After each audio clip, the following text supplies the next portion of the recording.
नमस्कार विद्यार्थी मित्रों, हम पढ़ रहे हैं समानुपात और मैंने 4.5 संख्या शुरू किया था। पहला सवाल मैंने बताया था। दूसरा सवाल देखिए, यदि संख्या 23 ऋण x तथा 19 ऋण x का मध्य समानुपाती पद 28 ऋण x हो तो x का मान ज्ञात करें। अर्थात 23 ऋण x और 19 ऋण x के बीच का पद है। मध्य समानुपाती मतलब मध्य वाला पद। तो इसको कैसे हल करेंगे, देखिए। हल संख्या 23 ऋण x तथा 19 ऋण x का मध्य समानुपाती पद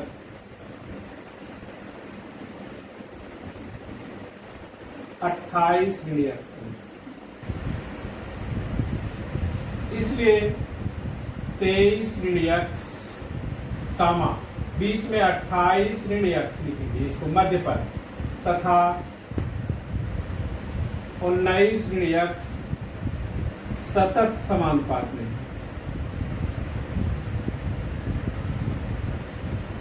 सतत समानुपात में, सतत समानुपात के लिए कंडीशन होती है पहला पद बटे दूसरा पद, अर्थात 23 ऋण x बटे 28 ऋण x बराबर 28 ऋण x दूसरा पद और बटे तीसरा पद 19 ऋण x। ये मैंने आपको पहले बताया। अब इसका तिर्यक गुणा करेंगे। 28 ऋण x का गुणा 28 ऋण x में करेंगे बराबर 23 ऋण x का गुणा 19 ऋण x में करेंगे।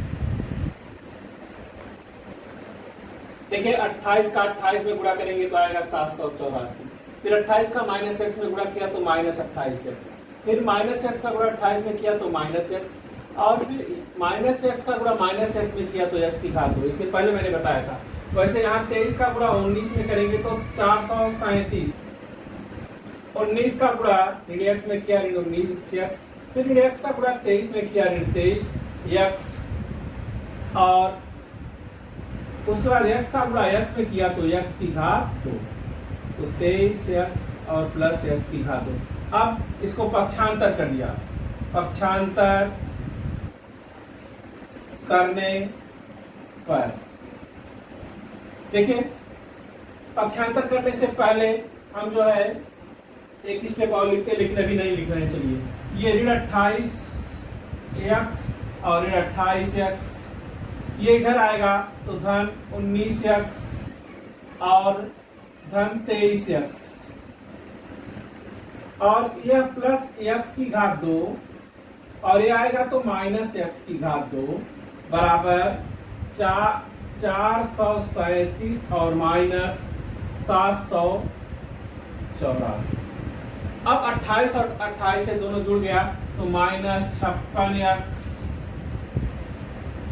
प्लस ये 19 और 23 जुड़ गया तो 9 3 12, 2 और 1 3 और 1 4, 42x। ये x स्क्वायर घट गया। अब 437 को इसमें से घटाएंगे। 14 में से 7 गया 7, यहाँ बच गया 7, 7 में से 3 गया 4, और यहाँ बच गया 7।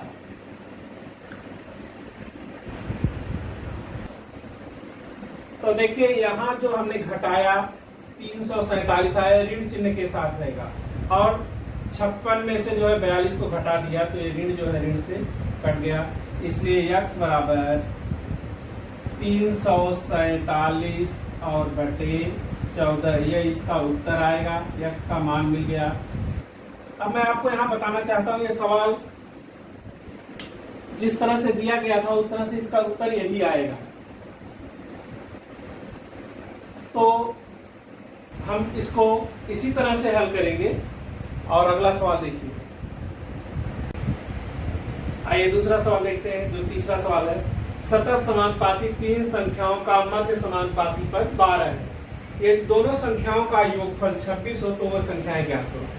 तो हम मानेंगे कि तीन सतत समानुपाती संख्याएं a b c है। और ये b जो है इसका मध्य समानुपाती पद है। तो b का मान हो गया 12 और ये दोनों जो सीमांत हैं संख्याएं a और c, इनको जोड़ने पर 26 मिलता है। a प्लस c बराबर 26।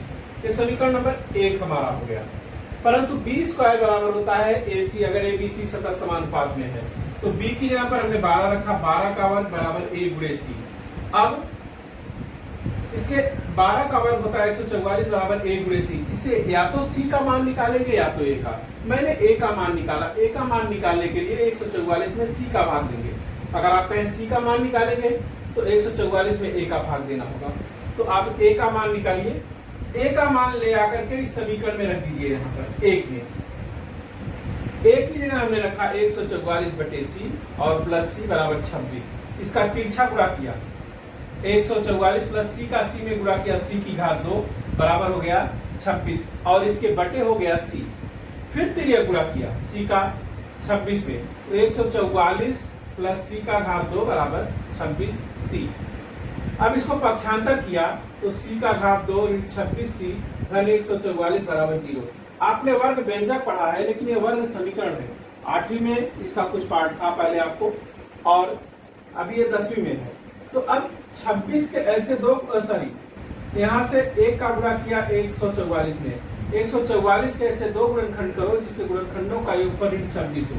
गुणनफल धनात्मक और योगफल ऋणात्मक हो तो गुणनखंड की दोनों संख्याएं ऋणात्मक होती है, मैंने आपको बताया था। तो c का घात 2 ऋण 18c ऋण 8c, 18 अट्ठे 144 होता है, धन 144। अब यहाँ पर देखा कि c कॉमन है तो c को बाहर लिया, c ऋण 18, यहाँ ऋण 8 कॉमन हो गया, c ऋण 18 ये आपको बताया गया है बराबर 0। एक कोष्टक में हो गया c ऋण 18 और दूसरे में हो गया c ऋण 8 बराबर 0। अब c ऋण 18 बराबर भी 0 और c ऋण 8 बराबर 0। तो c का पक्षांतर जब इसको करेंगे तो यह c का मान हो जाएगा 18 या c का मान हो जाएगा 8। अब यही c का मान जो है यहाँ पर रखेंगे समीकरण नंबर 2 में तो हमको a का मान मिलेगा। c का मान हमने जो है समीकरण नंबर 2 में रख दिया और जब c का मान समीकरण 2 में रख दिया तो a बराबर 144 बटे c के दो मान है, एक 18 और एक 8। c बराबर पहले 18 रखा तो 144 में 18 का भाग दिया 8 आ गया और c का मान यदि 8 रखा तो 144 में 8 का भाग दिया तो 18 हो गया।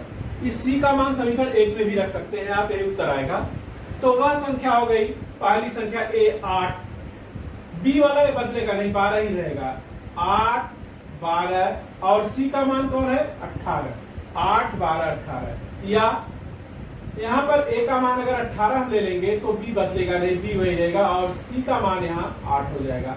8 12 18 या 18 12 8। इसको बहुत ध्यान से आप तैयार करिएगा और 2 बार इसको हल करिएगा इन दोनों प्रश्नों को, और पहला दूसरा तीसरा इसमें से एक प्रश्न आपको जरूर मिलेगा परीक्षा में।